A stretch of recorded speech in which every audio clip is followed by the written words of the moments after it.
Good afternoon. This is Senate Judiciary and Public Safety Committee. The date today is Tuesday, February 7th, 2017, and for the record, we do have quorum. Today's agenda is the review, and I emphasize the word review. We will not be having a vote on this bill, but a review of Senate File 166, the Real ID Act proposal before the legislature. The way we're going to work it today is that we are having 1/2 hour for proponents to address the bill, and after that, 1/2 hour for opponents to address the proposal, and then after that, the remaining 1/2 hour will be reserved for question and answer of testifiers. So if you do give testifying witness, please stick around for we may call you up to the table one more time to ask you questions. Senator Pratt, you have Senate File 166, and your first 1/2 hour begins right now. So welcome to the Judiciary Committee. Thank you, Mr. Chair. I'll be brief. Senate File 166 directs the Department of Public Safety to implement a Real ID compliant driver's license and identification card.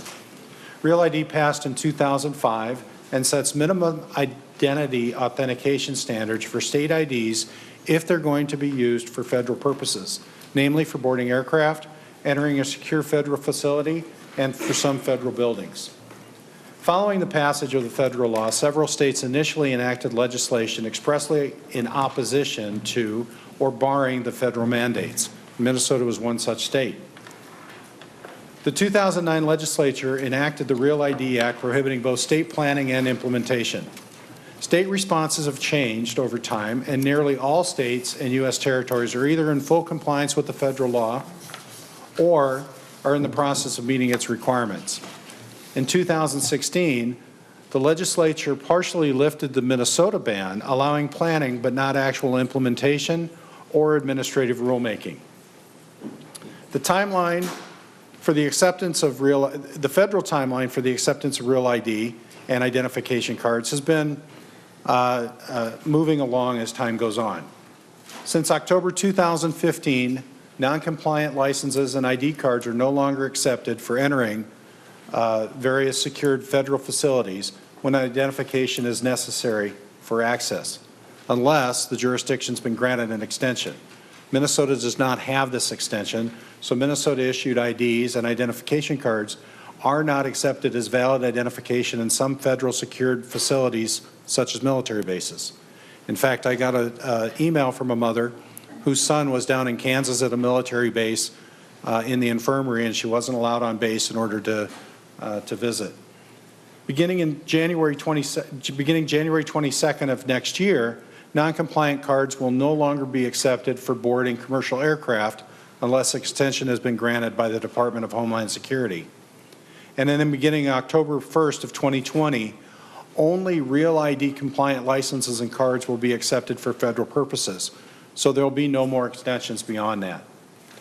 Other documents that are accepted for federal access include federally issued identification such as a passport, and at least for now, Minnesota's enhanced driver's license and enhanced identification cards. Senate File 166 was based on a bill that passed the Senate last year with bipartisan support and went to and conference committee drafts. Just in short, we created a two-tier system, a compliant Real ID and a non-compliant driver's license and ID. We set the minimum standard requirements for the Real ID to conform with federal law, and we leave the non-compliant ID using current statutes and rules. And it keeps the enhanced ID. Mr. Chair, I won't cover every section, but I thought it might be helpful for the committee to at least walk through a couple of the key sections of the bill. Section 1 defines a non-compliant ID as not meeting Real ID standards. Sections 2 and 3 define the Real ID as define the Real ID and temporary lawful status as required by federal law. Section 4, the department must perform criminal background checks on all agents, current and prospective employees. Section 5 provides for the implementation of the federal requirements. So it directs the department to issue the Real ID It continues issuing the non-compliant and enhanced IDs, Compliance to the Real ID requirements are locked in to those that are in place at the date of enactment, and the Commissioner is prohibited from implementing any changes and must notify the legislature and the Legislative Commission on Data Practices and Personal Data Privacy regarding any pending or completed federal changes. So the idea there, members, is that when we enact this bill, any changes have to come back through the legislature. Section 8 establishes that the cost of the Real ID is the same as a non-compliant ID. Section 10 defines the information that must be made available to applicants.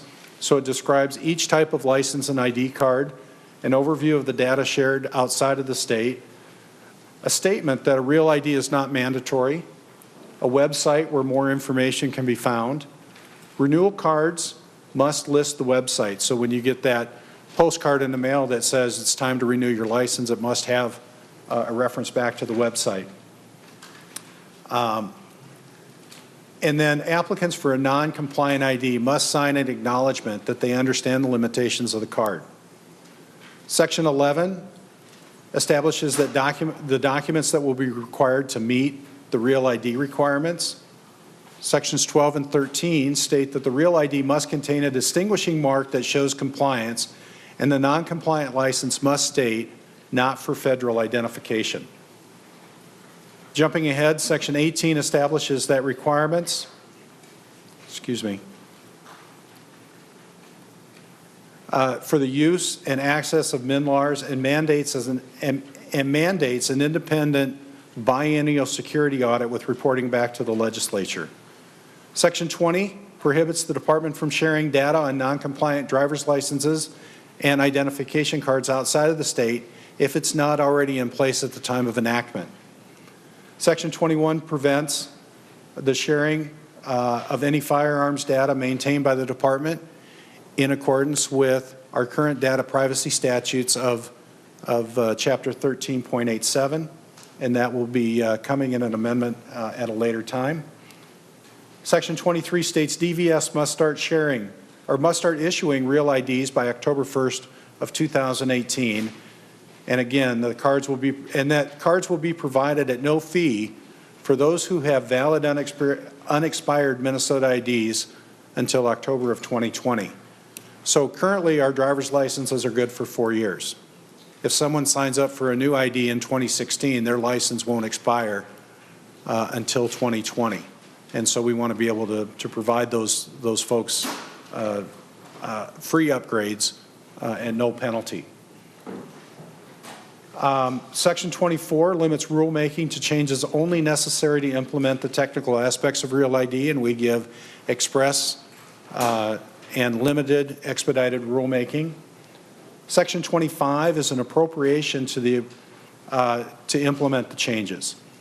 So there is a fiscal note with this bill, and the appropriation, we hope, should fund and offset the shortfalls for providing the free replacements.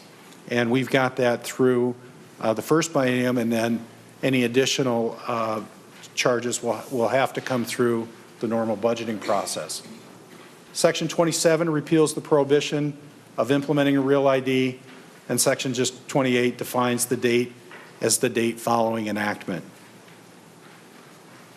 Members, many Minnesotans expect us to pass a Real ID bill so they can use their state-issued ID for federal purposes. Our business community and their employees want to be able to travel without carrying additional credentials. In some cases, our constituents need access to federal facilities. And we also have residents that don't want or don't need an ID that meets the minimum federal standards and are willing to carry those additional credentials when needed.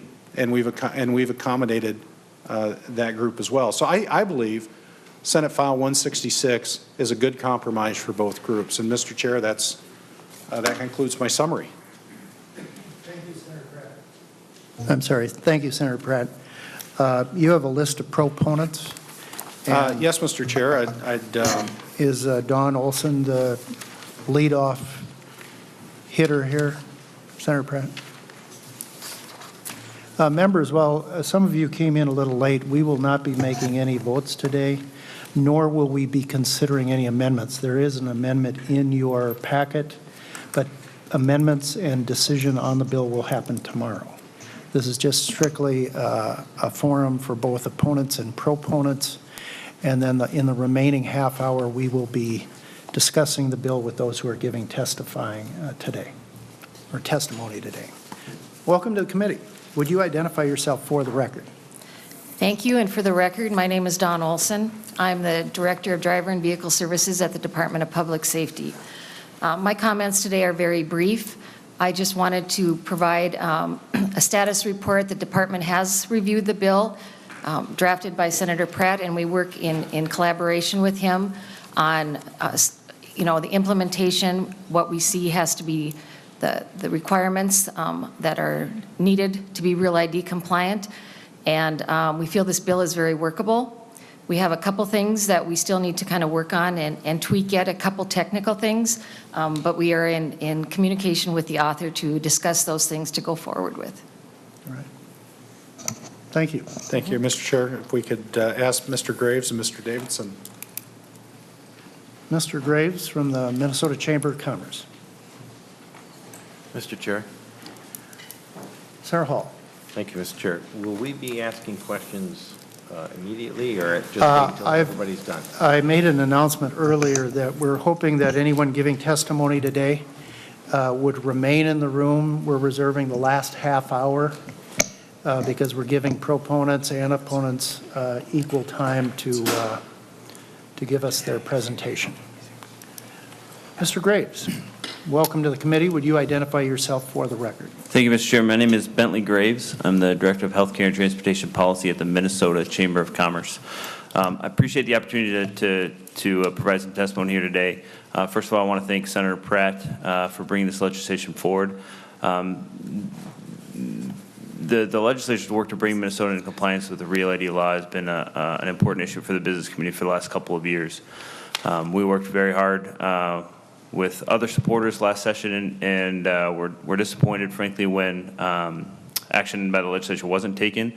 We were pleased, though, that the legislature, in a strongly bipartisan fashion, did lift the ban that had been in place in statute from planning for compliance or beginning the work to become into compliance. We feel like that sent a very strong message to folks concerned about this issue that, Minnesota recognizes the need to have compliant licenses to assist in commerce, frankly, most importantly, from the business community's standpoint.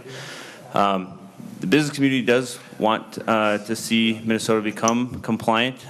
First and foremost, there are significant concerns about what disruptions to commerce might come in about a year from now if we aren't able to use our licenses to board federally regulated air travel.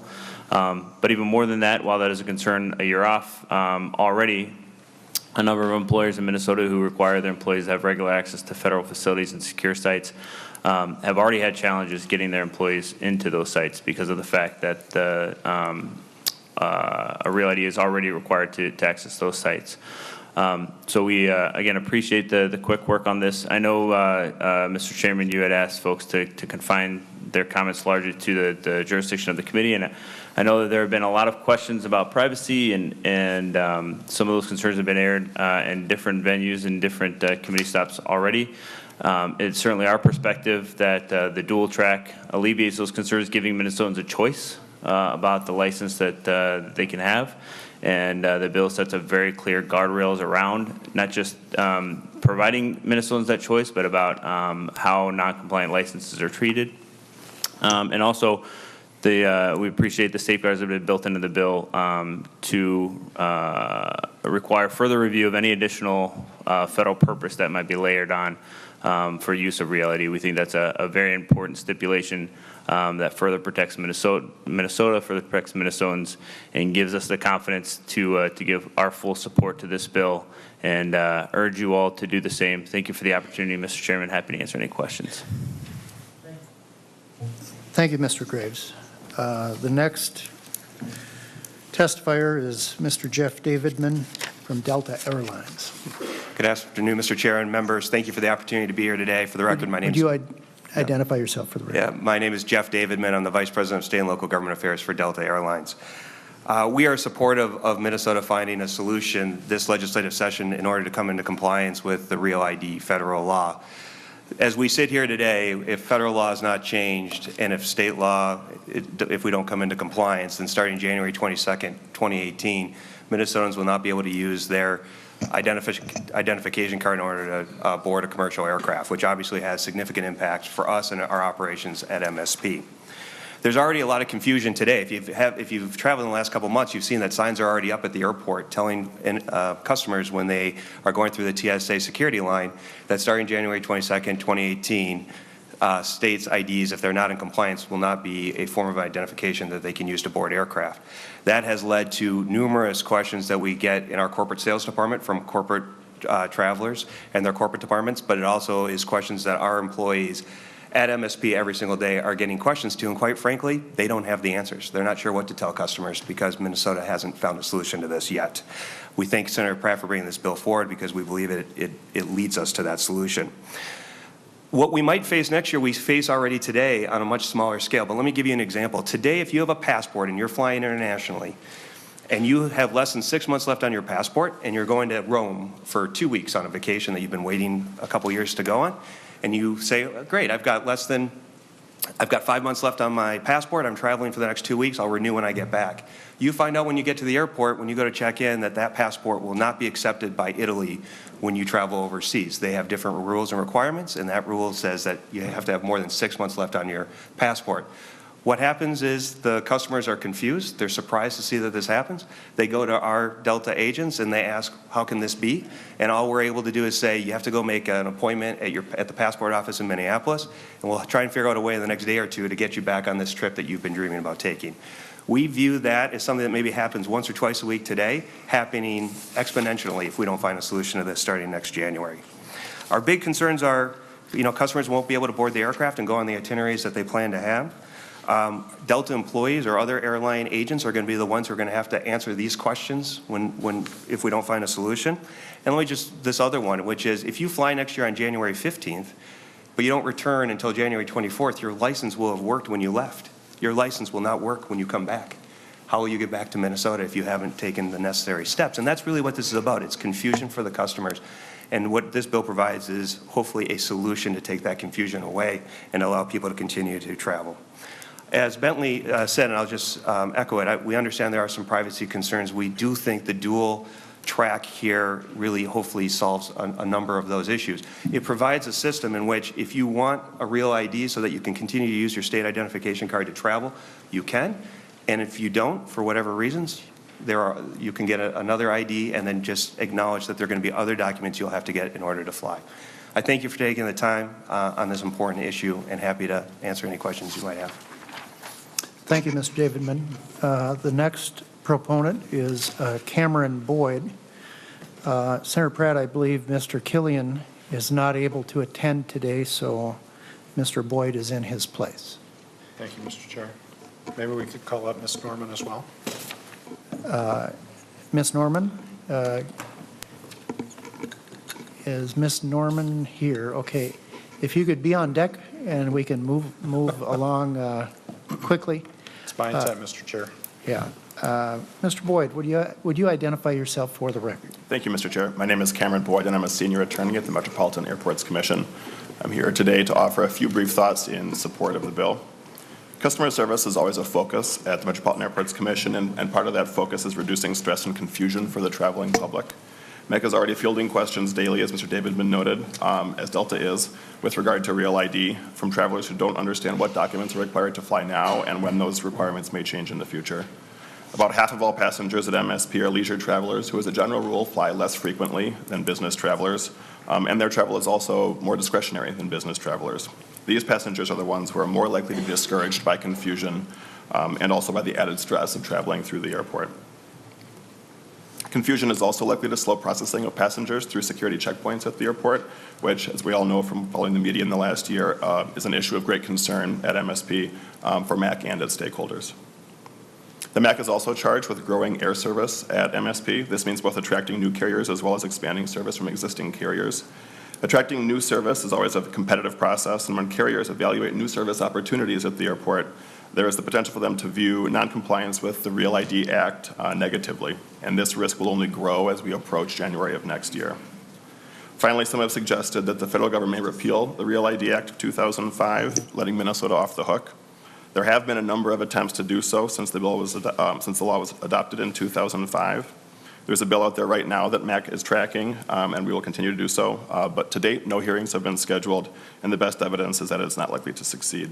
With little indication that the act will be repealed, MAC believes the best course is for Minnesota to become compliant under the act. For these reasons, we'd like to see the bill proceed out of committee. Thank you.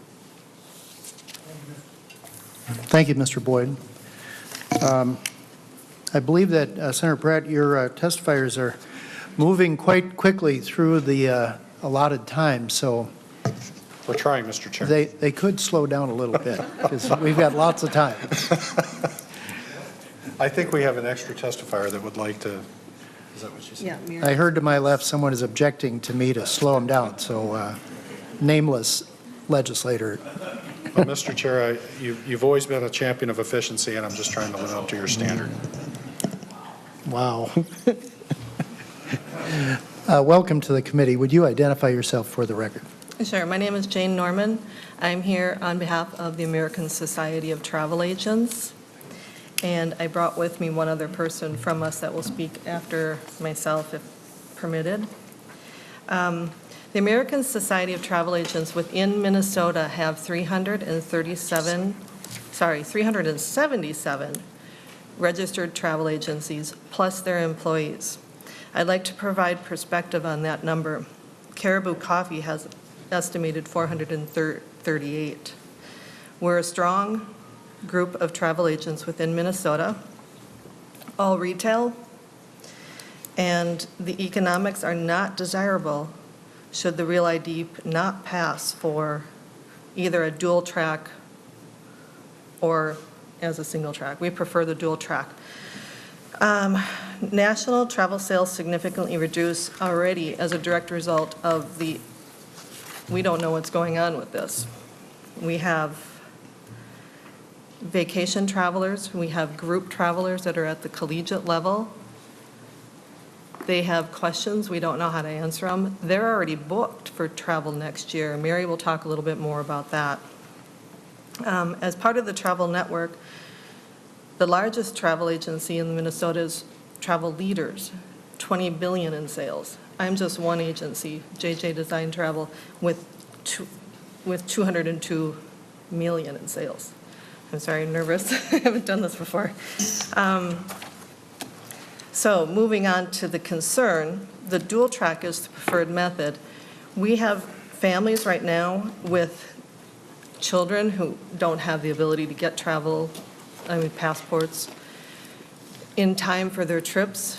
They have trips scheduled and they're traveling with companions or chaperones. They're not even their parents. We don't know if Real ID is going to allow them onto an aircraft. The biggest hurdle we have is all of our travelers that are not going to be prepared to board an aircraft with the proper credentials. The financial ramifications of that hitting both the family's pocketbook and I, as a business owner, having to reimburse them. We're just unsure of what's going to happen. We strongly support Minnesota Real ID being passed. And with that, Mary is going to talk a little bit about the group aspect of this, please. I'm Mary Kruger. I own a small travel agency up in Lino Lakes, Minnesota, working out of my home, but I do help a couple thousand travelers a year, and quite a few of my travelers are group travelers. Many of these are college students, to be honest. I help a lot of small universities get their students from A to B during sports training camp season. They head from Minnesota down to Florida to do those baseball camps or tennis camps and that type of thing. And these young people, if you don't mind, I'm going to call them kids, I know they're not, but we don't know what's going to happen with them. And so each morning I sit at my desk and I've got my stack of files of clients. I think of my clients as family. I care a lot about them. And every day I look at that list and I think, this is another traveler that's going to have a significant issue come 2018 if we don't pass this Real ID Act. Those university kids, I think about our Minnesota kids who may just go to Iowa for college. So they're in Iowa and they have an opportunity to do a small trip perhaps to Ohio for a volleyball tournament. Those kids are going to show up at an Iowa airport with their Minnesota driver's license, and that will not get them on a flight. And how many people is it going to affect? This morning, before I came to this committee hearing, I had a gentleman in his 80s. His best friend, since he was 13, suddenly and tragically passed away. He needed an immediate airline ticket to come home for that funeral. Next year, at this time, if we don't pass this law, that same traveler will not be able to get on that flight with his driver's license. So these are the things that I'm seeing day in and day out as I open up my client files. The family who has saved for 5 years, they're not travelers, but they decided they wanted to take their kids one time to a beach before they grow up and move on. So they throw their pennies in a jar and they save for 5 years. They buy a cheap airline ticket to a beach in Florida, Tampa. Maybe it only cost them $300 a person. But they're not going to be watching the rules and regulations. 10 years ago when they got on an airplane, their driver's license was enough. So they show up at the airport, they're there with their kids, they're excited about this one-time family vacation, and they're going to get to that TSA security line, and they're going to be told, we're sorry, you can't travel, and your airline tickets are non-refundable. So again, every morning I sit with my stack of files, and I look at my clients who I care about very much. I've been doing this for 12 years, and I think, next year, what is this going to look like? How many of these people are going to be roadblocked or limited in their travels? For them, a $300 airline ticket is very, very expensive. So you can bet that a $110 passport is going to be a significant burden for them. If we don't pass this law or this rule, it's not going to be the road warrior business travelers that are going to be affected. Most of them have their passports. It's not going to be the wealthy who do world traveling. They also have all the documentation they need. But it's going to be our next door neighbors. It's going to be that family that doesn't travel all the time, that senior citizen that has that special person in their life that they want to visit one last time because there's a health crisis or an emergency.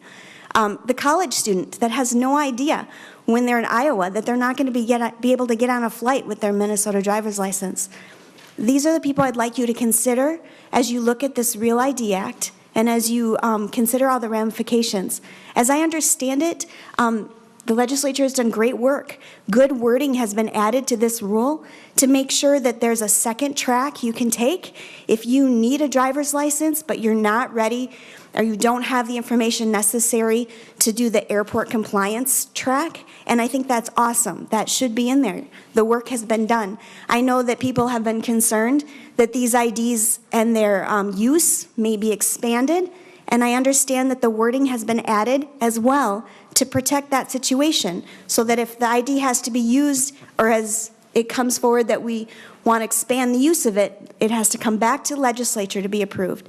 So the right wording has been added to protect all of our citizens. And right now, honestly, I'm just here on behalf of my clients.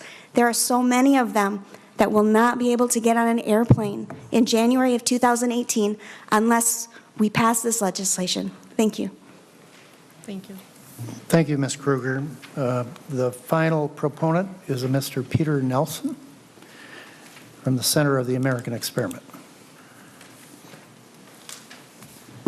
Welcome to the committee. Would you identify yourself for the record? Yes, Mr. Chair, members of the committee, my name is Peter Nelson. I'm the Vice President and Senior Policy Fellow at Center of the American Experiment. We're a public policy organization that develops and advances public policy solutions for the state of Minnesota. And when we're doing that, we start from really the bedrock principle that the success and happiness of Minnesotans is best guaranteed by a government that operates within appropriate limits. Limited government is absolutely the bedrock principle that this country was founded on. Our Constitution, our state constitution, and our federal constitution include checks and balances that limit the power of any one branch of government and limit the powers between the states and the federal government. These are incredibly important aspects of our system, and a lot of my job involves reviewing laws and making sure that various laws are within those appropriate limits. So, for example, I've questioned whether the funding for this Senate office building was appropriate under our Constitution's single subject rule. And I've countered various efforts by the Obama administration in the implementation of the Affordable Care Act. For instance, the Obama administration tries to limit small business health plan options inappropriately, in my mind.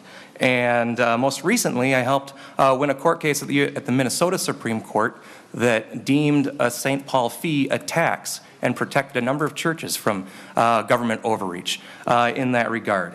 And so I'm a very strong proponent of limited government, and I've had great sympathy for the state of Minnesota, for legislators, when in the past they've been sort of the last holdouts when the federal government tries to overstep their bounds, and the federal government steps in and says, hold some federal funding out there and requires us to comply with certain things, such as the primary seatbelt law.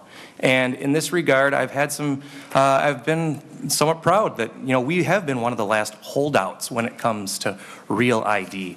It definitely is an expansion of the federal government, and it does pose responsibilities on states. And there's some serious concerns over this issue, serious concerns about privacy, and serious concerns about whether it does go too far in directing states and what they're doing. However, I wasn't really planning on getting involved in this issue much this year, but I kept hearing things from around the state that said things like, this is unconstitutional. This violates the 10th Amendment. And when I look at these issues, whether I'm looking at it from the right or the left, I get concerned when I see people throwing around accusations like that I don't believe are very well founded. And when I look at this issue right now, when you look at the constitutionality of this issue, we might have concerns about this, but when I look at the constitutional issues at stake here, the federal government has the power to regulate commerce. And when you're talking about commerce, I don't think there's any better example of interstate commerce than getting on a plane, buying a plane ticket, and getting on a plane and going to another state. And, or when it comes to federal powers, I don't think there's anything the federal government has more power over than being able to define how you get into a federal facility. Those are appropriate things for the federal government to be doing, and the federal government has chosen to try to enlist states in the effort to secure our airports and to secure federal buildings. And we might have hoped that they had a different approach, but this is the approach that they've taken. And because there are some serious privacy concerns, and when I look at this bill, and I look at a bill that has been drafted in a way that I think does protect those privacy concerns of our state, people in our state right now. There's a number of safeguards in there that we've heard about before today, and so I won't get into those safeguards, except to say that I think it's very important that the state doesn't give in to the federal government when it wants to expand the use of these cards.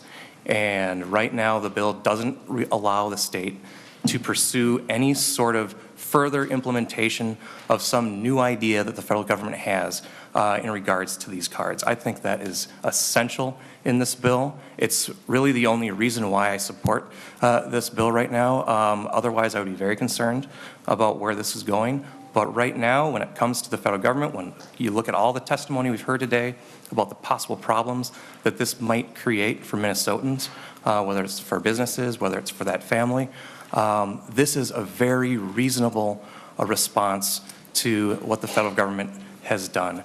And just with that, I will conclude, and I guess I'll be open for questions later on. Thank you, Mr. Nelson. We'll now move to the opponents to give testimony. The first opponent would be Mr. Jim Harper from the Competitive Enterprise Institute. We're giving Mr. Harper 15 minutes of testimony time out of the 30. He came a long way to be with us today from Washington, D.C., and he's an expert on this subject matter for, I think, over a decade. So Welcome to Minnesota, Mr. Harper, and welcome to the committee. Would you identify yourself for the record? Thank you, Chairman Limmer. I'm Jim Harper, Vice President at the Competitive Enterprise Institute. I'll try to reach the heights of brevity that the earlier panel reached, but I may not succeed entirely. And I was impressed by the concerns that many of them expressed to you. But it's my opinion that those concerns should be expressed to the federal government, which have put this in your lap. The real responsibility for fixing this problem is the federal government, the TSA, the Department of Homeland Security, and Congress itself, the Minnesota congressional delegation. In brief, I have been working on this issue for a lot of years. I've issued a lot of studies, done a lot of testimonies in Congress and states around the country. That's a short way of saying I have no life. But I've written a book on identity. I think I understand pretty well how identity-based security works. I also co-edited a book on terrorism and security against terrorism. So I've thought through a lot of these issues for a lot of years. I was a founding member of the Department of Homeland Security's Data Privacy and Integrity Advisory Committee, which dealt with the privacy issues related to this and many other DHS programs. On the merits of Real ID, which are very important, I think it's important to realize that this is a security and cost-benefit loser. The DHS estimated in January of 2008, when it issued its regulations, that nationwide compliance with Real ID would cost $17 billion. Those were the small part of those costs were imposed on the federal government. The majority of the costs were on states and people, including time spent in line at the departments of motor vehicles around the country, time spent searching for documents, but also the direct outlays by states. And I note that Senator Pratt's legislation has a $17 million expenditure in it, which I think is probably a down payment on years of expenditures to pay for Real ID compliance. On the security benefit side, I'm sorry to report that I think Real ID is a net loser. A net loser. That is, it renders people less secure than they would be without it. The reason for that is because it provides almost no national security benefit. I won't detail all the ways that you can defeat identity-based security if you're a bad guy or a terrorist group, whatever the case may be. But you can. It's relatively easy and relatively inexpensive. So the benefit on the national security side is very low. On the cost on the personal security side, on the other hand, is very high. The requirements of the Real ID Act include databasing of copies of your basic identity documents. So your birth certificate, your social security card, those must be retained by departments of motor vehicles in scanned form. Also sharing of information from your Department of Motor Vehicle databases across a nationwide network of databases. So you've got extremely sensitive basic identity documentation in digital form, and you've got an information sharing requirement nationwide. That means that the security of your citizens and residents' data depends on every other Department of Motor Vehicles across the country having excellent security. Your security is only as good as the security of the weakest DMV around the country. So on net, given the privacy, hacking, and identity fraud potential from compliance with Real ID, it's a security loser. This past Sunday, Doonesbury happened to have a cartoon that featured people standing in line at a DMV. How long you been here? I've been here about 2 hours. What are you doing? Getting a driver's license. Why? I'm never going to drive. Driverless cars, Uber, I've got no reason to get one. Well, why are you here? To vote, to drink, to fly. This device, the driver's license, has really metastasized into a very different thing than what it started out as. If you wanted to issue a driver's license, what would you do? You would make people take a written test, make people take a driving test, and then you'd give them a card that's forgery resistant, say, that had a picture on it of them that signified their qualification to drive. Sure, you could add in an address so you could administer driving infractions. Okay, put their age on there to administer the drinking age laws. But since that simple notion of the driver's license came into effect, we've added lots of different functions, lots of different complexity, and lots of different costs. The drinking age, as I mentioned, proof of identity for all kinds of different purposes. Now the talk is of making it an immigration control device, travel restriction, and with digitization, which is part of Real ID, a tracking device. This thing, the driver's license, is a valuable prize. And what's happening now is that the federal government is taking it away from you. It's taking away the authority that you should have over driver licensing and related public policy decisions that the Constitution reserves to the states. It's taking power from you that you won't get back if you cede it to the federal government.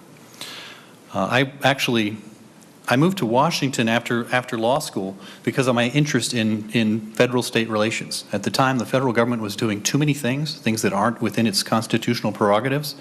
And I'm sorry to say that in 22 some years now in Washington, D.C., I have failed to stem the tide of power moving to Washington. But I'll keep trying. And this is an area where you should retain power. Under a case called New York versus United States, the federal government is not allowed to directly regulate you as a state or as a state legislature. So it's used some creative tools. You may be familiar with the idea that the federal government dangles money in front of you to get you to comply with what it wants to do. In a case called South Dakota versus Dole, the Supreme Court ratified that practice. The federal government allows you transportation dollars from your taxpayers in order to induce you to adopt the federal drinking age standards. What happened there? Well, in a recent case challenging Obamacare, the court started to place some limits on that practice to retain state authority with the states. The federal government can't threaten to take away all your Medicare funds in order to try to get you to comply with what it wants you to do. But what's happening with Real ID is a different kind of inducement, a form of hostage taking. They're telling you that they're going to threaten to hold up Minnesota's travelers if you don't comply with federal mandates about licensing. Well, I think the best advice in the area of hostage taking is the common sense advice. Don't give in to hostage takers. When push comes to shove, the Department of Homeland Security will back away from the deadline that people on the earlier panel were citing as though it were sacrosanct. Well, in truth, the original deadline for compliance with Real ID was May of 2008, 3 years after the law passed.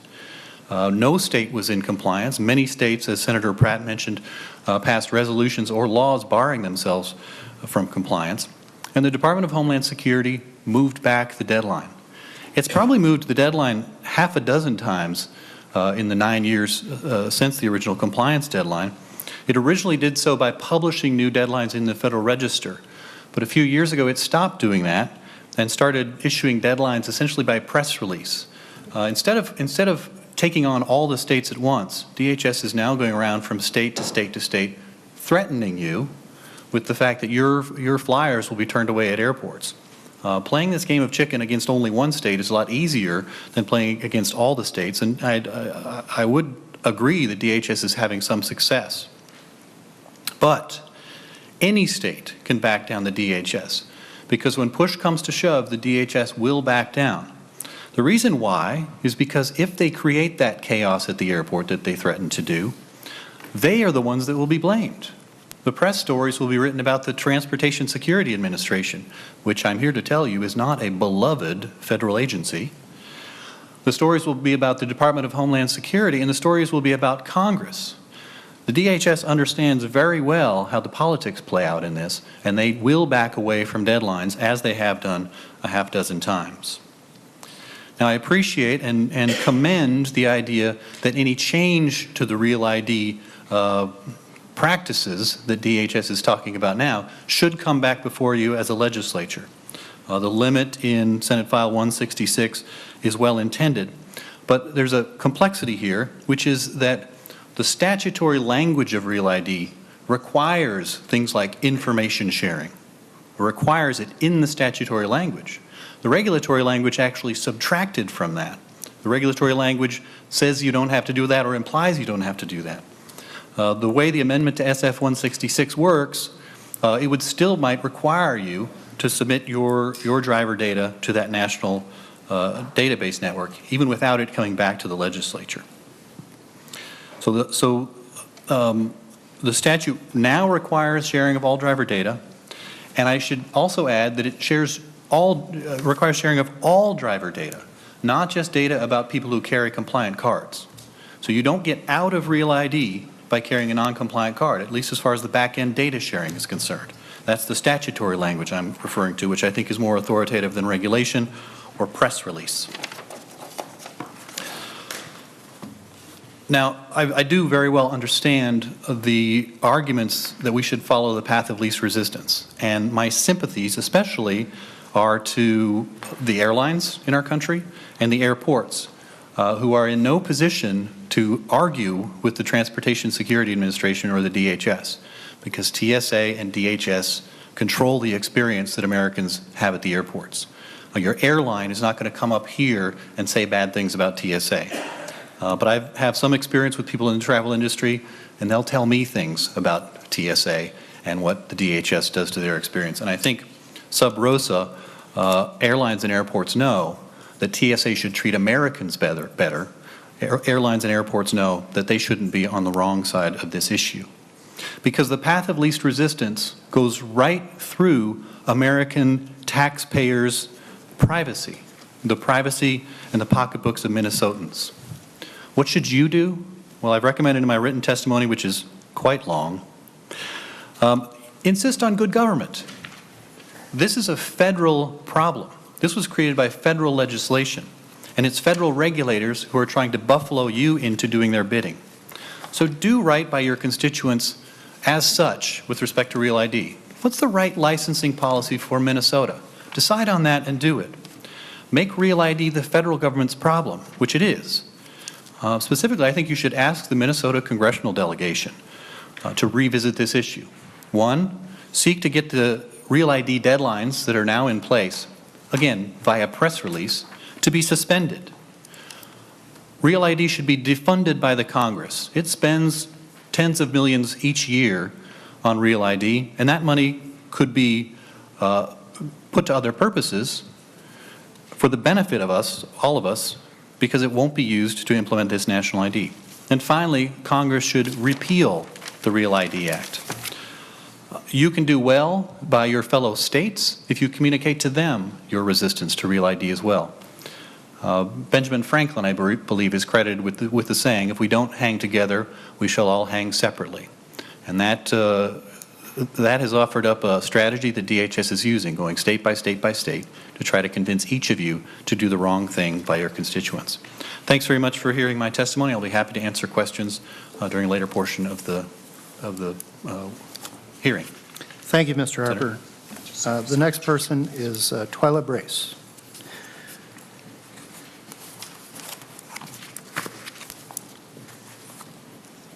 Ms. Brace, welcome to the committee. Would you identify yourself for the record? What was that question? I said, could you identify yourself for the record? Oh, that was not what I thought you said. Yes. My name is Twyla Brace. I'm president of Citizens Council for Health Freedom. And we have been strongly opposed to this law for quite some time, and I will share with you the reasons why, and I'm just making sure that our packet is being distributed to you. So it will be distributed to you shortly. Again, okay, so Senate File 166, one of our concerns is that it will federalize Minnesota's driver's license and ID cards and put the federal government in charge of identification, giving them the power to limit personal autonomy. We are particularly concerned that the unconstitutional Real ID Act will lead to a no card, no care requirement. HIPAA requires the federal government to issue each of us a unique patient ID, but in 1999, Congress prohibited funding for it. Real ID could circumvent this protective prohibition with a simple stroke of the pen by the Secretary of Homeland Security. Regarding the "you can't fly" threat, Homeland Security admits in their rule, which you now have a copy of, that individuals without a Real ID compliant document will still be able to enter federal facilities and board commercial aircraft. TSA also has a blog saying you don't even need an ID in order to fly, and you will be subject to additional security screening. And so the idea of somebody being stranded at the airport and not being able to get home is a false idea of what was actually going to happen. You can talk to several people here at the legislature who have already told me they got home when they lost theirs, and I have as well. 2 weeks ago, 116 Pennsylvania lawmakers wrote President Trump. They cited the words of the 10th Amendment and said this: by federalizing driver's licensing, the Real ID Act usurps this power, which has been reserved to the states. The letter This one is in your packet. It is signed again by 116 Pennsylvania lawmakers. The U.S. Supreme Court ruling in Prins versus United States agrees. They said the Constitution created a novel system of dual sovereignty under which the national government does not issue commands to the states. They wrote as well, the federal government may not compel the states to enact or administer a federal regulatory program. And that's why at least 5 Real ID enforcement deadlines have come and gone. In fact, 8 years ago, Homeland Security wrote Governor Tim Pawlenty. It was September of 2009. And in their letter, they said that driver's licenses not compliant with Real ID would not be accepted for flying after December 31st, 2009. But again, we're all still flying. So I'll mention 3 more concerns. First, official purposes. The Secretary of Homeland Security has unilateral authority to expand the list of official purposes for which the 4 federal purposes card must be used. Here is a document that gives you the actual language out of the law as well as what they say in the rule. What happens to the not for federal purposes card when, for example, healthcare access is deemed an official purpose?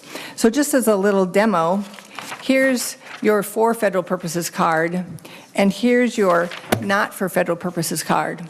So when the federal government decides it goes beyond the 3 purposes for which the law currently says, but again, the law says, and any other purposes that the federal government or that the secretary decides, then this not for federal purposes card gets smaller. And suddenly it's not good for as many things. How about if they decide that not this card, but the other one, the for federal purposes, is what you need to start a business or go to a check cashing building or so many other things. Suddenly what you have is a not for federal purposes card that becomes exceedingly useless. And then everybody is really required to have a for federal purposes card. So this idea that we have a choice and that one of them is not compliant and we can all just keep our driver's license is not correct. I will also say that the federal law dictates the parameters and uses of both cards. So there's really no such thing as a non-compliant card. Our second concern is privacy. So you may not know, but the Privacy Commission or the privacy entity in the Department of Homeland Security actually says that states should expect data breaches of the hub. They should prepare to notify everybody that their information has been breached. Additional concern on that is the biometrics. So the face recognition now is biometric. It's required by the federal government to be biometric, but they could also require a fingerprint. And when it's biometric, that means it's digitized, which means it can be linked to all sorts of other data. It's a completely different thing than just an actual photo. And additional biometrics could be required at each 3-year recertification. I don't know if you realize, but the federal government would require the state to recertify, allowing them to dictate more things than they even dictate today. And the hub, for those who believe that there's no actual hub, we did find documents saying that there's a hub in the Department of Public Security where they actually talk about the cost to connect to the hub. And then the third is that I will say one more thing about the hub. The Pennsylvania legislators wrote, the Real ID creates a national identity registry by requiring the personal data of every person with an ID to be available to each state and U.S. territory, end quote. And the third is just legality. We're a bit concerned that there have been 3 Real ID grants used during the time, at least, that we have had a prohibition in this state for actually implementing Real ID. And the department says it is 74% compliant during a time that we have actually prohibited Real ID from taking place. And the final thing is the Enhanced Driver's License Memorandum of Agreement from 2012. It commits in writing to meet Real ID minimum security standards generally for driver's licenses and identification cards, despite our law prohibiting Real ID. So in conclusion, we oppose putting the federal government in charge of identification and thus in a position to limit personal autonomy. We see Real ID as the antithesis of freedom, and we say Minnesota should not submit. Thank you so much. Thank you, Ms. Brace. The next individual is Ben Feist from the ACLU. Mr. Feist, welcome. to the committee. Would you identify yourself for the record? Mr. Chair, members of the committee, my name is Ben Feist. I'm the Legislative Director for the American Civil Liberties Union of Minnesota. The ACLU is a nonpartisan, nonprofit organization dedicated to defending the civil liberties of all Minnesotans under the United States and Minnesota constitutions. We have over 38,000 supporters throughout Minnesota and promote our mission through litigation, public education, and lobbying. The ACLU opposed compliance with the Federal Real ID Act in 2009 when Minnesota joined the majority of states in rejecting compliance. We continue to believe that the Real ID Act itself is bad law that should not have been passed in 2005, and it should be repealed or significantly modified by the U.S. Congress. Nonetheless, we acknowledge that Minnesota is currently in a difficult position due to the demands from the Department of Homeland Security. The ACLU's primary concern with Real ID has always been its potential function as an internal passport or national ID card that could be increasingly used to track and control individuals' movements and activities.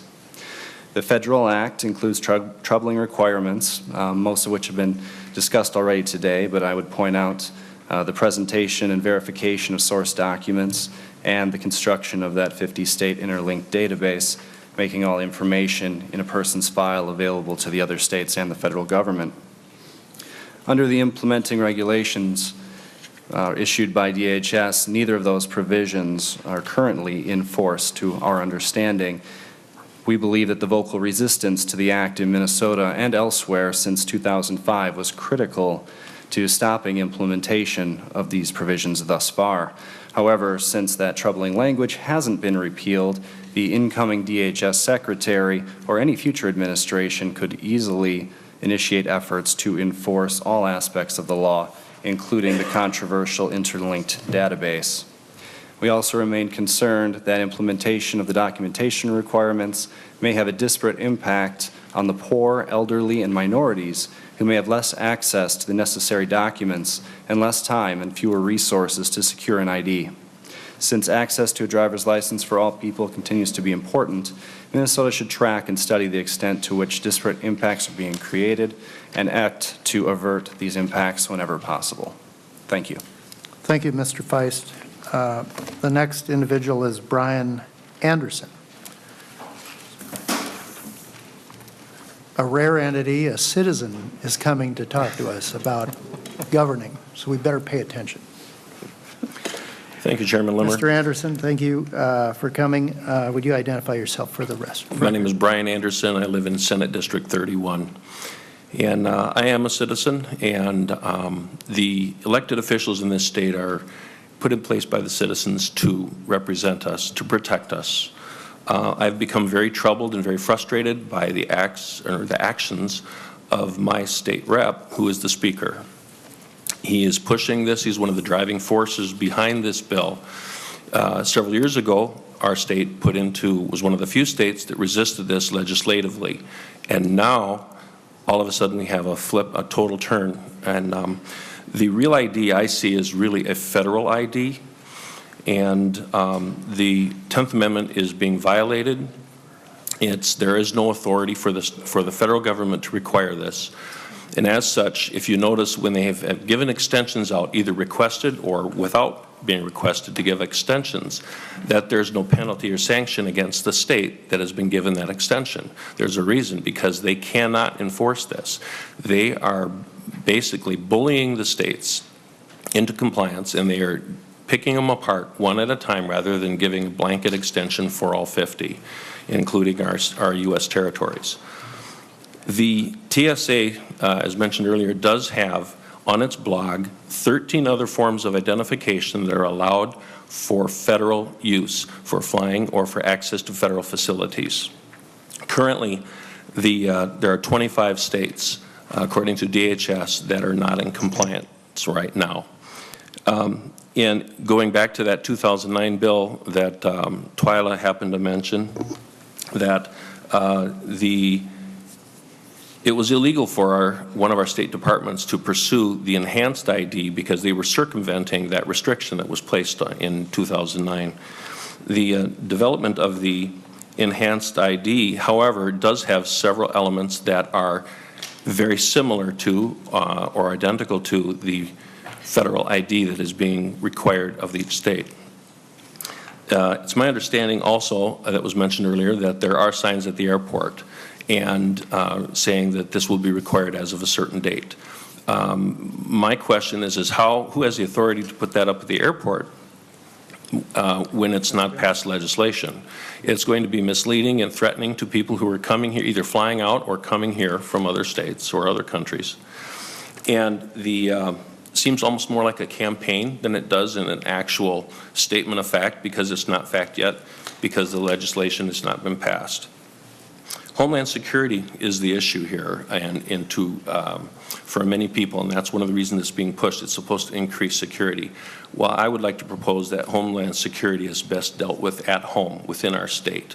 The enhanced ID could be enacted here within our state, and that would be accepted if we resist the federal government. The federal government doesn't have the best track record in representing our interests, I don't believe. If you take a look back at the Patriot Act that was allowing U.S. citizens to be surveilled, and also the National Defense Authority Act, which legalizes the unlawful, indefinite detention of U.S. citizens without due process. We all have a normalcy bias. We assume that this will never take place. But in reality, it could. It's in law. And I would really challenge you to pursue protecting our rights. A famous person that was quoted earlier in another, Ben Franklin, he who was willing to give up essential security for a little liberty deserves neither liberty nor security. And I felt compelled to come and testify because there's another saying that I listen to or I take to heart, and it's all it takes for evil to triumph is for good men to do nothing. And I felt I needed to speak out to this issue because I'm concerned about our data. You are the front line in protecting our data and protecting us from the intrusions that I think are not appropriate for the federal government to be involved with in our lives. Thank you. Thank you, Mr. Anderson. For the opponent's time period, we have about a minute and a half, and Mr. Neumeister, another citizen lobbyist, was wishing to use that minute and a half to address the committee. Mr. Neumeister, would you identify yourself for the record? Mr. Chairman, for the record, my name is Rich Neumeister. In between 2005 and 2009, until the legislature passed, I've been very much involved with the Real ID issues. I remember the issues and the discussion and the passage of that legislation. Since that time, I've been on the fringes of it and doing other stuff. But this is how I think is important, because I'm still asked about what I think about Real ID. This is where the rubber meets the road. There's a lot of threats, there's a lot of stuff, and I think with the dual track, it gives people choice. Number two, there are still some outstanding questions yet for me about what are the data elements being shared with the state, and I think that can have an impact. And three, which was answered to me by DPS, if for those people that didn't have, let's say, a birth certificate or access to it, can they get a waiver to get a Real ID to travel? It's a principled vote. It's a principled thing. I mean, if I had my druthers, I would vote no. But I know, this is me personally, but I know the reality. I know where people are feeling, I want to go somewhere, I want to do something. And I know the reality where it hits the road, and I think that's happening now. And if you feel that there's as much protections that you have and control that you have as a state you can do, then vote for it. But then on the other side of the principles, that's your choice. And it's a chicken caught between the, the road and the hard place. But I just wanted to share that personal perspective. Thank you, Mr. Neumeister. We'll now move into discussion and questions of any testifiers that have given any comment. We're open for questions or comment.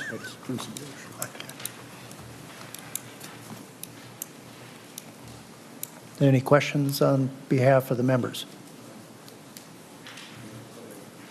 Senator Anderson. Thank you, Mr. Chair. Thank you, Senator Pratt, for bringing forward Senate File 166. If, as mentioned by one of your testifiers, that a traveler has no option once they get to the airport, would the airport be the ones that would stop them? Or would it be TSA that would stop them? Or my understanding in your language here on page 19, where is it? I got the old copy, sorry about that. Data privacy, a non-compliant license or identification card. It says on 27, electronic disseminating outside the state data that is not disseminated as of the effective date of this act or utilizing any electronic validation. I'm thinking that if they don't have that, there's probably another way to allow that passenger to go through. I mean, it was already mentioned in some testimony that they really don't have the wherewithal to stop people just because we say they do. Say, I guess, hear from you. Senator Pratt. Thank you, Mr. Chair, and Senator Anderson, and I might ask Mr. Boyd maybe to talk about that from the Airports Commission. What I can say and what I said in testimony was certainly you would be able to travel with the non-compliant identification card as long as you carried other credentials that were issued by or accepted by the federal government. If you support the fact that the federal government has jurisdiction over our airspace and our commercial flights, access to federal buildings, access to military bases, and some other buildings, and you then if you give them that authority, that they have jurisdiction, then they also have the authority to define what the minimum identification requirements are for the identification that they're going to be using.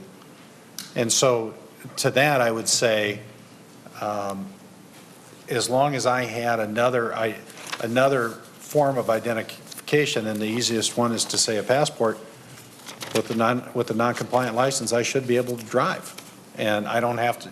And if that's okay by me, I can continue to go on, and I can take the non-compliant option. But as far as what would happen at the airport, I'd have to ask Mr. Boyd. Mr. Boyd, do you have any comment? Mr. Chair, Senator Anderson, yeah, the way that would play out at the airport, when you step in line to process through the security checkpoint operated by the TSA, when you got to the front of the first stage of the queue, there's an employee there called the Transportation Document Checker, a TSA employee, and they're the ones who inspect your boarding pass and your identification document, and it's at that point when your presence would be challenged, and you would not be permitted to proceed beyond that point without a compliant ID of some form. But, Mr. Chair. Senator Anderson. According to what I just shared here, it says here, DHS notes that individuals without a real ID compliant document will still be able to enter federal facilities and board commercial aircraft, and these rules cannot determine what alternative documents are acceptable for those purposes. And that's from the federal government. Senator Anderson, what are you reading from? This is a document that was given to us. Is that in the Federal is there a Register. title on the top of that page of? It's Federal Register. Oh, the Federal Register. Yes. That's kind of a record of what federal law is regarding real ID. Correct. All right. So I'm just quoting that from the document that we had been passed out to, and my understanding that, and maybe I'm incorrect in this, but I'm thinking that the Department of Transportation already shares a lot of data all across the United States of America. I mean, whatever airport, whatever you get on or get out, there's already data that's been shared from the Minnesota Department of Transportation, or DPS, with these individual airports across the nation. So to me, that the fact that we've got a person that walked in there without an ID compliant, according to this legislation, still would have the wherewithal to have had shared that information back to the state electronically to say that person is compliant, I mean, according to this here. Senator Pratt, any question or any comment?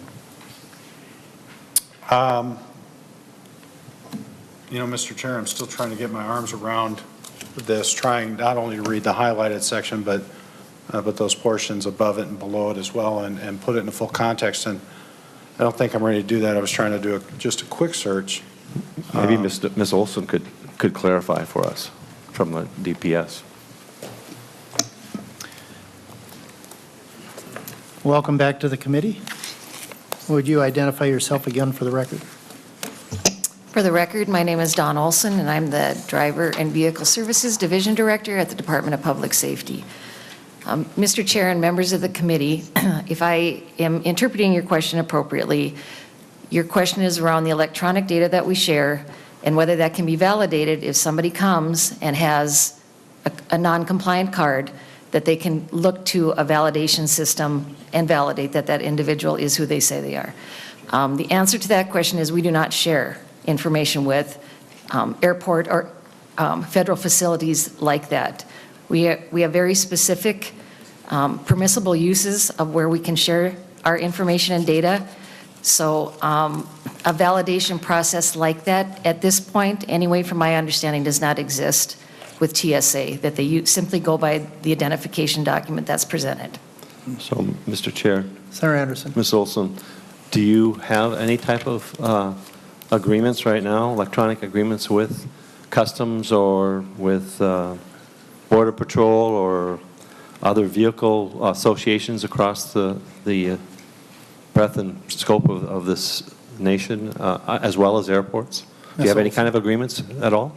Ms. Olson. Mr. Chair and members of the committee, we do have agreements, specific agreements for specific purposes. When you talk about U.S. borders and customs, we have an agreement with them because of the enhanced driver's license that we issue. We also have agreements with those organizations that comply according to the driver's license compact and share information about their individual drivers. We participate in those programs as well. I think it was kind of alluded to earlier. It's a pointer system. We call it triple check in Minnesota, where we verify specific information that is provided. We participate. It's a pointer system. Data is not collected and stored. It simply points us in the direction of information that we may need to make decisions around whether we're going to issue a license to this individual or not. Mr. Harper, did you want to weigh in on this?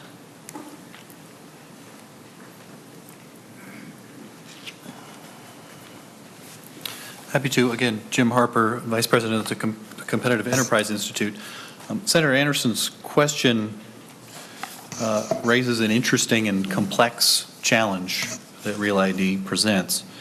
Let me read the specific statutory language from Section 202D12. A state must provide electronic access to all other states to information contained in the motor vehicle database of the state. And that's the statute. The statute doesn't make a distinction between compliant or non-compliant, federal or non-federal licenses. So my reading of it is that whether you get a non-compliant or a compliant license, your data is going to be in that data sharing network. Now, Senate File 166 does have this provision that purports to prohibit data sharing with respect to non-compliant licenses. My guess is that that would pass muster with DHS, which is not doing this in a formal rulemaking process, but doing it by press release. It's going to pass muster. They're going to say, yeah, that's good enough for now. And in a couple of years, they're going to come back and they're going to say, it's not good enough now. We need to open up your entire database. So when you go compliant as a state, you're going to be in for a penny, in for a pound. All that data is going to be shared. Now, there isn't, as the representative of the Motor Vehicle Bureau said, there isn't currently a check of your driver's license against those databases when you arrive at the TSA checkpoint. But it is, as you said, very much, or the airport's representative, it is a TSA agent that checks to see. A non-compliant license will have an indicator on it, not for federal purposes. The compliant license would have a gold star. So they would turn a person away with a non-compliant license when someone presented that at the airport. TSA representative would. Mr. Chair. Senator Wolf, one moment, please. It'd be nice if we had someone from DHS, Department of Homeland Security, to be here in the room. Is there anyone from the Department of Homeland Security in the chamber here? They're all undercover. Yeah. Well, it is kind of funny because I've asked that question many times over the years. We have the federal government demanding us to comply. We have a Department of Homeland Security that will manage potentially data. They'll impose certain restrictions on the people of Minnesota, but they refuse.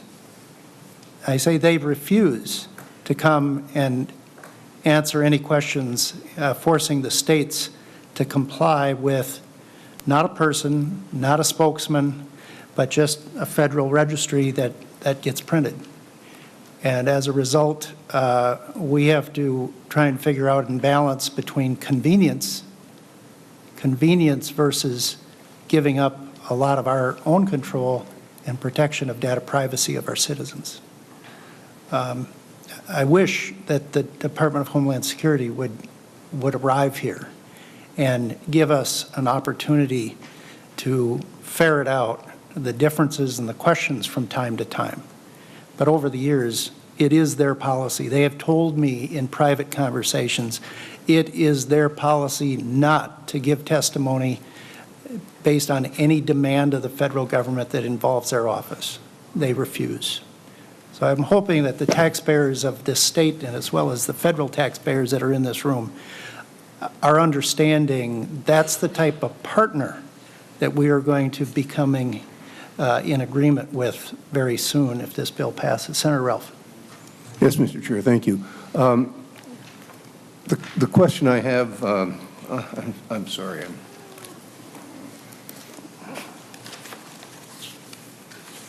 For Mr. Harper. You had a couple of comments, one in your earlier comments, but you just made a comment about the use of the access, first of all, the access by the federal government to our state database, and that the data in that being forced to be shared with other states. Can you explain, as I understand, and correct me, that the federal government is not under Real ID actually maintaining a database? It simply has the right to ping or access the state databases. How does that open our database up to inquiries from other states that we have, one, not agreed to, or have restricted or limited in our data sharing agreements? Can you explain that? Yeah, Mr. Harper? Thank you, Mr. Chairman, Senator Ralph. I appreciate the question. It's often claimed that this is not a national ID because the databases are held by states. That's an argument, but people who work with data know that 50 databases spread around the country are equivalent to one database in one place if the ultimate controller is the same entity. And so here what we're talking about is states implementing federal policy. The databases, yes, they'd be paid for by states, and the direct instructions to the data custodians would come from states, but it would be at the behest of the federal government. So it's the logical equivalent of a single database. The agreements that and the details of which I do not know and probably would not know, the agreements would require the sharing of information that's necessary to make sure that a license holder from Minnesota is not the same person as an applicant, say, in Texas. How do you confirm that a legitimate license holder is the one in Minnesota and a fraudulent applicant is the one in Texas? You have to share lots and lots of data. What are the identifiers that the person shared? Well, the name, their address, their birth date, height, weight, eye color. Let's share that picture. And did they present the same birth certificate in Texas that they presented in Minnesota? This is all data that would have to be shared among this nationwide database system in order for it to serve its purposes. So I think that as this goes forward, if it does, you may try to put limits in place that protect these essential identity documents, such as Social Security cards and scanned copies of birth certificates. But the federal government is going to break down those barriers by using the same threats that it's using now to prevent people from traveling and accessing federal facilities. I hope that's answered your question well. Please let me know if I haven't. Well, just as a follow-up, Mr. Chair, and let me see if I can phrase this properly. Do we have any examples of where data between the states that are now already compliant has been shared and has been accessed and then either abused, misused, or otherwise disseminated in a fashion other than specifically in this example to determine if we have same person or two different people applying for a license? I'm trying to reach, I guess, to the perceived and maybe real danger that our data will be exposed to people who should, number one, not have access to it, and to be used by the federal government for purposes which we don't intend them to do. Mr. Harper. Do you understand my question? I believe so. Thank you, Mr. Chairman. Thank you, Senator Ralph. We don't have examples. I don't have examples of where the existing system has caused that kind of data breach, but that's because the existing system has barely yet been built. I go on the experience we have with both corporate and governmental data being breached. I know that the department store I worked at in high school has breached my data because some 25 years later they let me know that happened. I know that the Office of Personnel Management in the federal government has breached my data because I heard from them about that a few years ago. I was a special government employee for a short period of time. This system is likely to be less secure than most because it actually requires integrating with motor vehicle offices around the country. I don't know the number of motor vehicle offices here, but there are hundreds and hundreds around the country. Any of them are susceptible to corruption. Any of them are susceptible to hacking that allows someone to say in a different state, Louisiana, I have an applicant who says they're from Minnesota. Give me the data on your Minnesota applicant. So your Minnesota residents' data moves through this system to that Department of Motor Vehicle Bureau in Louisiana, and from there, where it goes, nobody knows. Mr. Chair, one further follow-up then. And I think this was referred to by Ms. Olson. We do have sharing right now, and I believe we have criminal information sharing, we have driver's license data sharing with other states. Can you tell us to what degree what information is actually shared that would be different? Or in other words, what I'm trying to find out is this, are we already exposed to this? In other words, have we already opened the door? And are we now just talking about trying to close the barn door after it was open? In a very homespun way of asking the question.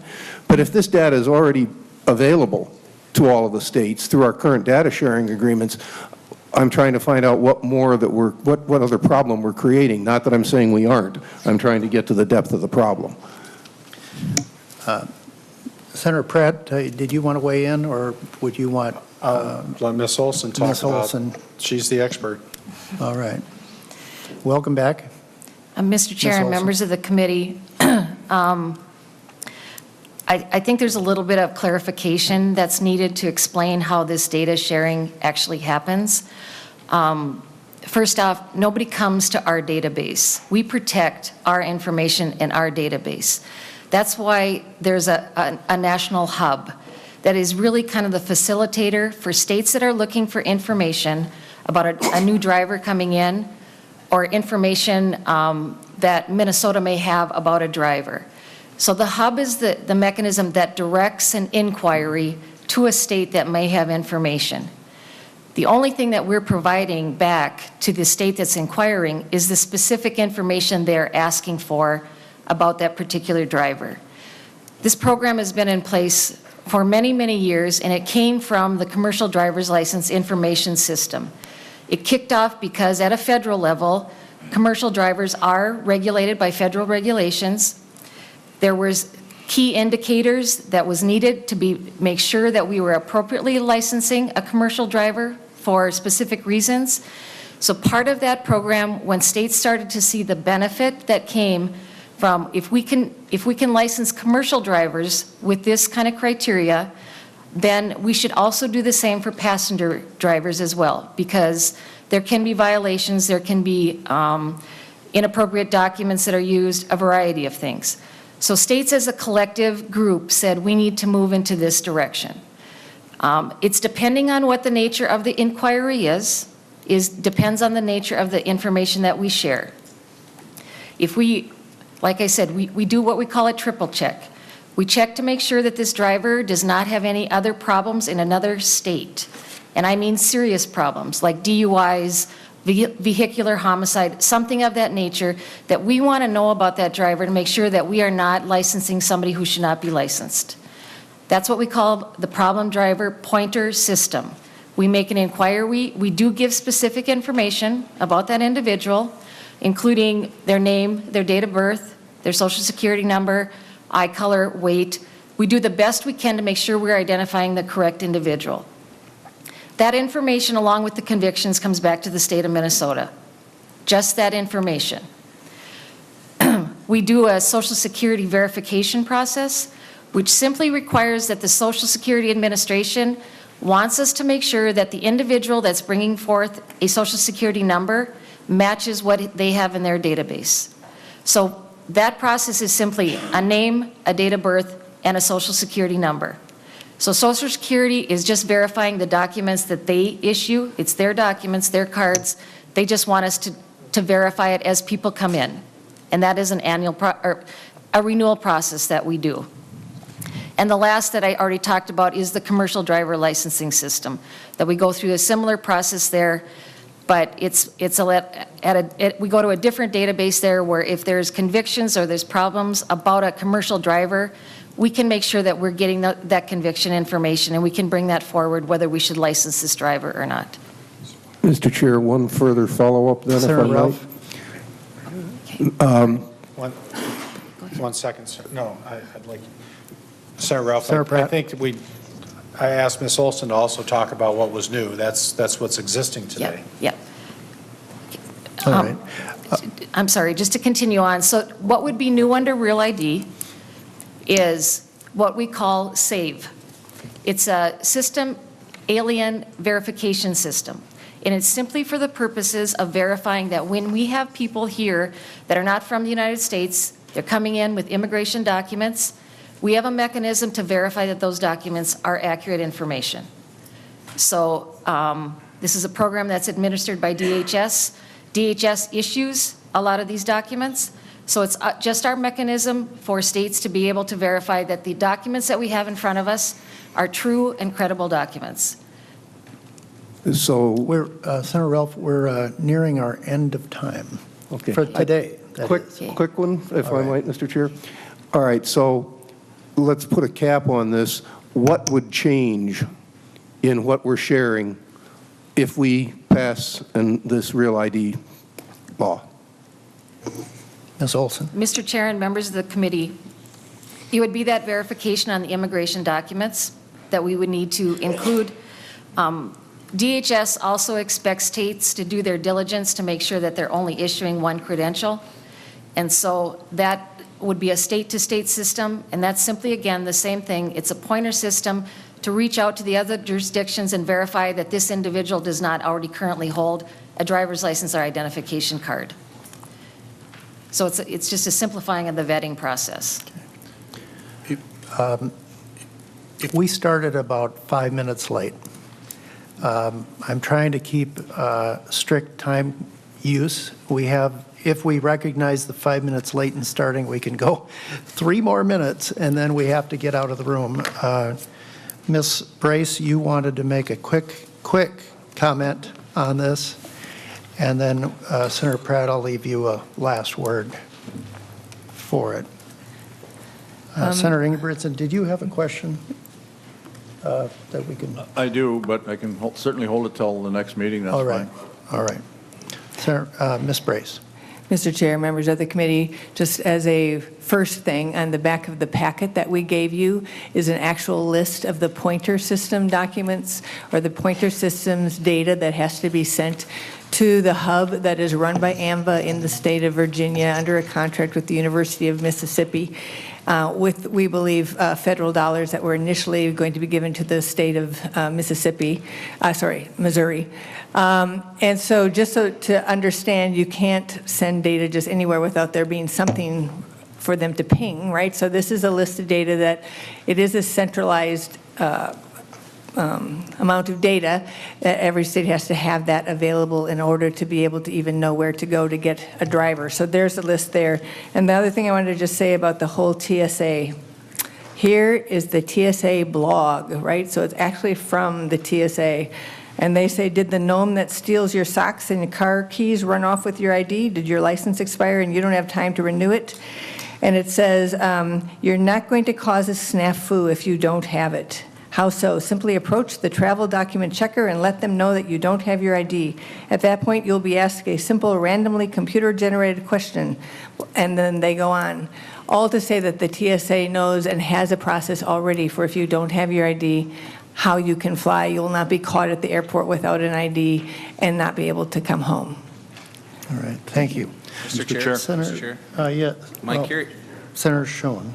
My curiosity was, I know, sorry, I'll speak in closer. Is it Mr. Mulder, Harper, or is he here, is he staying for tomorrow? I mean, he gave Mr. like Harper? 15 minutes of pretty intense, okay. It's probably not going to change my mind, but I wanted to go back and process some of the things he said. And I think he can hang around immediately. No, I mean, after. I'll have to look back at some of the stuff. Thanks. All right. Senator Ingebrigtsen? Real quickly, Ms. Braze, I have a question with regards to the letter from the legislators. You have about 111 signatures here from the Pennsylvania legislature. Do you know what the other 142 think about it, or were they asked, or why didn't the rest of them join in? Ms. Brace. Mr. Chair and Senator Ingebrigtsen, these are the members of the House. We got it from a document from that the news did. We have not contacted the legislature to ask that question, but we know that it's 116. Okay. Thank you, Mr. Chair. Senator Pratt. Mr. Chair, we can lay this on the table until tomorrow, and I can continue to take questions from members. I'm happy to.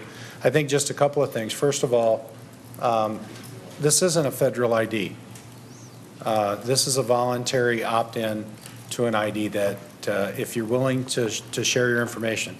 I was sharing with Senator Johnson earlier today that I went through the TSA pre-check and gave my fingerprints and all because I wanted that convenience. I had the option to do that. I believe our Minnesota residents expect us to be able to deliver on this option, and those that don't want to put their information out there, that don't feel they need the real ID and can work within the other acceptable documentations, they have the right to do so. And I think, members, that's what we're talking about. We're talking about choice. We're talking about trusting Minnesotans to make their own decisions as far as it goes around safety and security and convenience. And I would just, I'm sure we'll have a robust conversation tomorrow, Mr. Chair, but I think that's how I'd like to wrap it up and turn it over to you again. Thank you, Senator Pratt. This concludes our meeting today.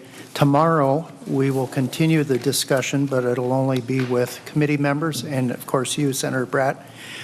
We will not be taking any public testimony, and we may have questions for you and amongst ourselves. So that meeting starts at 1 o'clock tomorrow. May I ask one question? Yes, Senator Pratt. Thank you, Mr. Chair. Is it possible to allow the department to be here to answer technical questions? Only in the application of the state purpose, we can ask those questions. Thank you, Mr. Chair. I know that our guests that have given testimony here today will probably hang around a little bit.